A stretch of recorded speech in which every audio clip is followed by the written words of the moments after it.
তো hello guys, আসসালামু আলাইকুম। তো আপনারা সবাই ভালো আছেন? আমি তোমার ভাই ভালো আছি। আর দেখতে পাটা আজকে আই গেছি আগ্রা, বেঙ্গালুরু কর্ণাটকা আগ্রা। তো ডেইলি এক সাইডে দিয়ে বারোনি লাগে।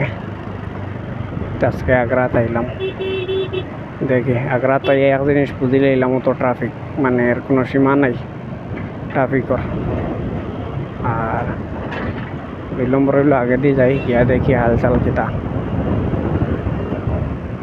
আর যে ফেসবুকও দেখবাই, আমার রিকোয়েস্ট রইল আমার অ্যাকাউন্টটা ফলো করবার লাগে।